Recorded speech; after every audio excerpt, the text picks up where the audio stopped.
Sir, जैसा कि हमारे साथी ने कहा कि नोटबंदी के काफ़ी सारे फायदे हैं राजनेताओं ने से भ्रष्टाचार जो है, जो भी काला धन है वो बाहर आया है। लेकिन अगर मैं यहीं पे बात करूं भ्रष्टाचार की, तो आप मुझे सिर्फ इतना बताइए कि कितने ऐसे नेता हैं जिनके पास से जो काला धन है वो बाहर आया है। जितनी भी तकलीफें हुई हैं वो हमारी आम जनता को हुई हैं। अगर काला धन बाहर आया है तो फिर उनका आप हमें दीजिए ना, आप हमें दिखाइए, डाटा शो करिए। Obviously it is a very बहुत जल्दबाजी में फैसला लिया गया। अगर कहीं ना कहीं एक मीटिंग बिठाकर एक विचार कर कर उस चीज पर अगर तब फैसला लिया जाता तो मुझे लगता है कि बहुत अच्छा किया जा सकता था इस नोटबंदी। क्या नाम है आपका? सर, मेरा नाम अर्चित कुमार है।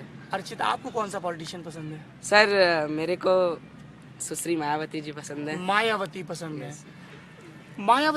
मायावती की जब भी यूपी में बात होती है, एक तो मैं ये अफसोस की बात भी है कि जब आप एक सो कॉल्ड अपर स्ट्राटा में जाते हैं तो मायावती पर उतनी बात नहीं होती। मैं इन बच्चों से बात कर, ज्यादातर लोग नरेंद्र मोदी, अरविंद केजरीवाल, अखिलेश यादव का जिक्र कर रहे थे। अखिलेश का जिक्र इसलिए भी लाजमी क्योंकि ये उनकी होम टर्फ है। मायावती का जिक्र करने वाला ये पहला बच्चा है। क्या नाम बताया आपने अपना? मेरा नाम अर्चित कुमार है। क्या अच्छा है मायावती में? उनकी पॉलिटिक्स में क्या अच्छा लगता है आपको?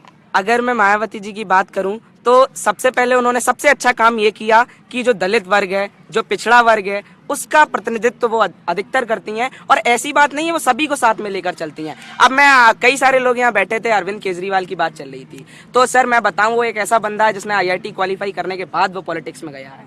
तो कहीं ना कहीं मुझे ऐसा लगता है कि अगर पढ़े लिखे नेता या पढ़े लिखे लोग पॉलिटिक्स में आएंगे तो कहीं ना कहीं विकास तो होगा। मैं बिल्कुल इस बात से सहमत हूं कि वो विकास होगा। और अरविंद केजरीवाल कह रहे हैं कि प्रधानमंत्री नरेंद्र मोदी जी अपनी जो वो है डिग्री है वो दिखाएं, तो वो क्यों नहीं दिखा रहे हैं? क्यों डर रहे हैं?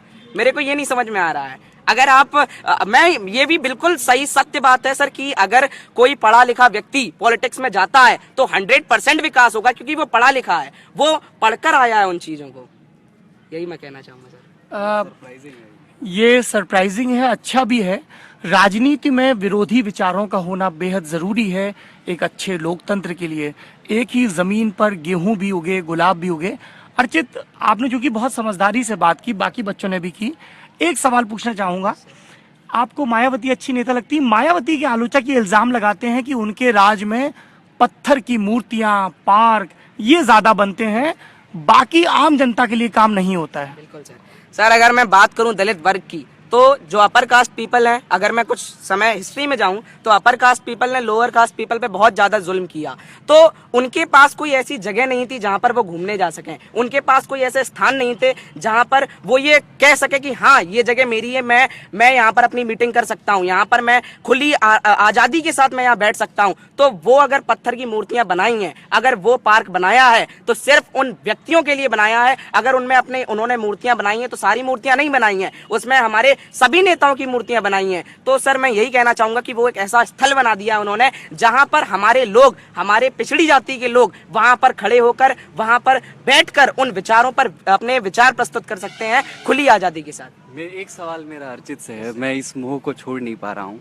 अर्चित, ये बताइए, आपने जो बातें कही उनको आप सीखते पढ़ते कहाँ से हैं? अखबार से पढ़ रहे हैं, टीवी से पढ़ रहे हैं, कोई बड़ा आदमी आपको बता रहा है, या दोस्तों से? कहाँ से ला रहे हैं ये चीजें? मतलब आपकी जो राजनीतिक समझ है वो बहुत काबिले तारीफ है, इसलिए ये सवाल पूछा जा रहा है। पहली बात तो मैं सर धन्यवाद कहूँगा अगर आप ऐसी बात कर रहे हैं। तो मैं बात करूँ अगर सर इस बात की, तो सर मैं आपको बताना चाहूँगा मैं एक पिछड़ी जाति से बिलोंग करता हूँ और मुझे इसमें कोई वो नहीं है। सवाल ये अर्चित, सवाल हमारा ये है कि आपको जो जानकारी है वो अखबार से मिलती है, टीवी से, फेसबुक से, किसी बड़े बुजुर्ग से चर्चा करते हैं? अवेयर कहाँ से हैं? सर मैं पहले तो न्यूज़ पढ़ता हूँ, दूसरी चीज मेरा जो घर का माहौल है वो भी इसी तरीके का है। अरे वाह। हाँ, मैं बस यही कहना चाहूँगा सर।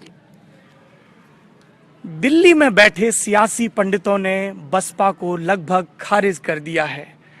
तमाम प्री पोल सर्वे में बहुजन समाज पार्टी और उसके चुनाव निशान हाथी को मध्यम बताया गया है। 50 से नीचे की सीटें दी गई हैं और अक्सर मायावती पर यह इल्जाम लगाया जाता है कि उनके 5 साल के शासनकाल में लॉ एंड ऑर्डर तो दुरुस्त हुआ लेकिन मूर्तियां बहुत बनी।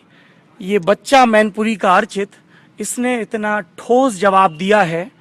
इसने ये बात कही है जो ज्यादातर लुटियंस दिल्ली की राजनीति करने वालों को और वहां की समझ रखने वालों को समझ नहीं आती है कि दलितों की माली हालत तो बदलनी ही चाहिए। इसके साथ साथ उनके भीतर स्वाभिमान भी आना चाहिए। नरेंद्र मोदी के लिए ये अच्छी खबर है कि ज़्यादातर नौजवान उनके कामों को पसंद कर रहे हैं। अरविंद केजरीवाल फिलहाल राहत की सांस ले सकते हैं क्योंकि यूपी का वो चुनाव